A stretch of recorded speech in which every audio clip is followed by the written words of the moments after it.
I'm Steve Gustafson. I'm an environmental geologist for the Corps of Engineers. I also volunteer as vice chair of Partners of Scott County Watersheds, and I'm a board member of Nahant Marsh, and I also serve on the Iowa DNR State Preserves Board.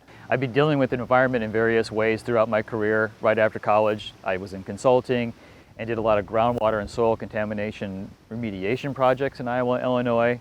So that kind of led me to just learning more about ecosystems and natural ways to remediate some of these issues that we have.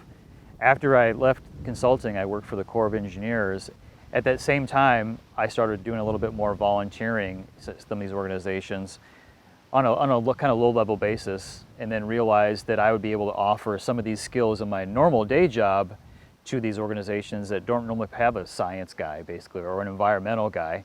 And I could do some of the people would call boring tasks of looking at data, figuring out problems, stuff that needs to be done, but people don't have time or staff. So as a kid, far back as I can remember, creeks and streams always drew my brother and I toward them. We'd be going back in the backyard. Every time it stormed, we'd go back and there was a little stormwater inlet that we just would dam up or float things down. Over time, I realized how much I was drawn to just water in general. And of course, I'd be on the Mississippi River. We'd go out with friends boating. We'd go in lakes, those kind of things, fishing or just playing in it in general. And then obviously, when I got to the college level, I realized the environment and earth science and water were something that was natural to me. And it was always something that I thought I'd be doing something with in my career in some fashion. One of the things I remember was just going on the Mississippi River with my grandfather. He would take us out to these spots to go fishing. And I was just amazed at how much different it looked from being on the water, and all this life was on there. We were catching bluegills and everything. And it just kind of blew me away that this was only 5 minutes from my house.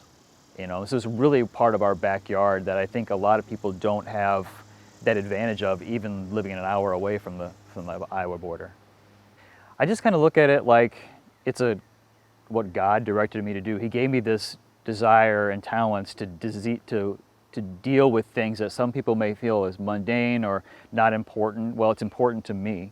And I look at my children and especially my son, his interest in ecology and water. And I think if I don't do it, nobody else may, And especially in Scott County, I remind folks that our watersheds and our headwaters, our streams, start in Scott County and they go out. So if there's any issue, we can't blame it on somebody else. It's our problem.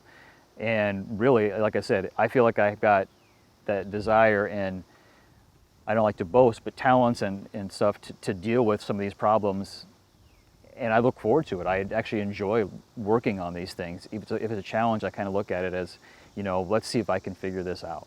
Yeah, so as a mentor role, I look at it like usually the watershed coordinators are somebody younger, maybe fresh out of college, or don't have that experience that I've had just because I'm older, and I've done these varied jobs. With my Corps of Engineers job, I get to see a lot of different things. Trying to pass that information on that they might take 20 years to get on their own, but realizing that they're in that position, that they're supposed to kind of know some of this stuff. So I enjoy giving them hints, but giving them challenges to figure out, too, and then just kind of say, this is what you would need to do in this situation. My biggest thing is I like to dispel conventional wisdoms. I want to bring the facts to people so they can make the right decisions and realize, hey, maybe this is a problem or it isn't a problem. We can direct our resources from there. And my background as an environmental geologist, I feel hopefully lends some credibility to some of those. And then with my volunteer group, I come across as, look, I'm a neutral third party. I'm not here to sell anything, and I'm not here to tell you how to do anything. No matter how small or how urbanized or how straitened by activity, it's still a resource and it's still important. They may all have different problems. Like with Duck Creek, you have sometimes some dissolved oxygen problems, transparency problems, or obviously a fecal bacteria problem, whereas another creek out in the country is basically just high nitrates. They all have problems, but they all are actually a resource. There's fish, there's frogs, there's all kinds of biota that rely on this stream. There's recreation activities. And same with that 1 foot wide stream out in the rural part of the county, which no one thinks of, that's important too. going out and talking to people and helping solve their problems, I've noticed through partners, because we'll get a lot of calls from people about stream bank erosion or a pond problem, or they want to know what's going on in their stream. And be able to go out to these folks and interact with them one-on-one and relay what I know and understand where they're coming from is actually quite enjoyable. And I think that makes it applicable to their lives.